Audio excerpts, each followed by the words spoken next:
Hello, this is Survival-gyver, and today I'm going to be reviewing the CRKT Piet. P-I-E-T is the spelling. I believe it's Piet. I think it's French for magpie or something of that nature, if I remember correctly when I looked it up. So this is a small blade. You can see it in my hand. It's a little on the small side. Pardon my voice. I'm sick at the moment, so I'm going to make this short. Here it says in the back, Piet. Voxnez design, so it's made by Jesper Voxnez, who also made the Boker Nesme fixed blade I showed a couple weeks ago. So let's give a little rundown on this. Okay. So you have this nice overall length on this is going to be about 6.5 inches long, so it's pretty short. Blade length is 2.625 inches.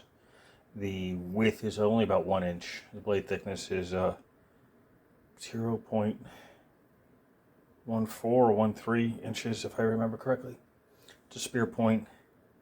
It's an 8CR 13 MOV material with a flat blade grind finish. Of course, it's this nice satin. So it's a plain edge, of course. The handle is a textured, I think it's a GFN. It's got a nice texture to it, and I love this piece. It's just pivot point is nice and smooth. They did a good job on that. It does have a lanyard hole, goes all the way through on the spacer, and it does have a swappable clip, which is nice. There's a couple of downsides to this. Although it is easy to get to the liner lock, you can only get to the liner lock from one side. So if you decided to flip it onto this side, thinking that you can be left-handed, yeah, that thumb hole is pretty well blocked. And although it is possible to open it left-handed, it's difficult, at least for me. And I'm relatively ambidextrous, and I've been fighting with this for a little while, trying to be able to get that to open up properly. On this side, you can see the problem. So there's the thumb hole, and it's blocked by, maybe about a third of it is blocked by the liner lock. It is a little difficult to open if you're used to something that has thumb studs or a flipper, which this does not. You just gotta see, sometimes I struggle getting my finger in there, but when you do get it, it's a nice solid click to it. It only weighs 2.5 ounces, so it's nice and light. I love this satin look. It's just gorgeous looking. Now you can also see, might be able to see it if I can get it to focus properly. The blade is, well, I had to resharpen it, so the profile is a little bit off on the edge. And that's just because I put them through a good amount of grief before I go through the review process to tell you what's going on here. The item number is the 5390. Haven't seen that listed anywhere other than Blade HQ, and there will be a link in the description to Amazon and Blade HQ. This is currently on sale at Blade HQ, and there will be a link in the description to where you can find it. But other than that, it's nice, it's simple, it's light. Trying to think if I'm missing anything with this. Of course, it's made in China. Most, unfortunately, knives are nowadays.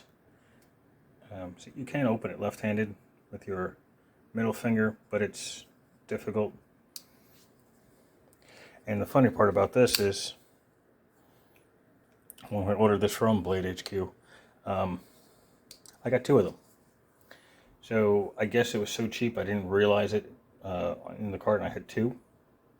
So I might be giving one away in a little while. I haven't decided. It's got a nice, definitely has a nice opening to it. It's a nice solid opening. It doesn't necessarily tell me if it's got to be bearings the way this opens up, instead of nylon bushings. I can't tell Maybe this nylon bushing. So that one I don't know. I don't know what the mechanism is, but it is a budget knife. So if you're looking for a nice plain edge, that may be a little difficult to open, especially when you first get it, until you get used to the funky thumb hole design. It works. It's nice. A pet peeve of mine is that the blade doesn't quite line up with the edge of the... Like if I lift it up just a tad, I can make it equal. But that's just like an OCD thing. Just in case you are wondering, the blade is relatively center on the inside there. I don't see any, doesn't look like there's any kind of skeletonized detail on the inside, but it doesn't really need it. It's quite light.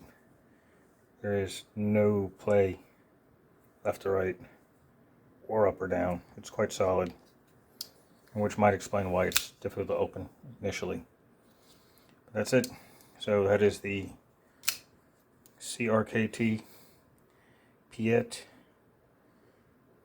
Come on, there we go. By Voxinus Design, the 8CR13 MOV. So thank you for watching. Links will be in the description. If you have any questions or comments, leave them below. And if you haven't subscribed, please subscribe. It means a lot to me and helps me with the YouTube algorithm about who's interested in this kind of video. So thank you for watching and have a glorious day.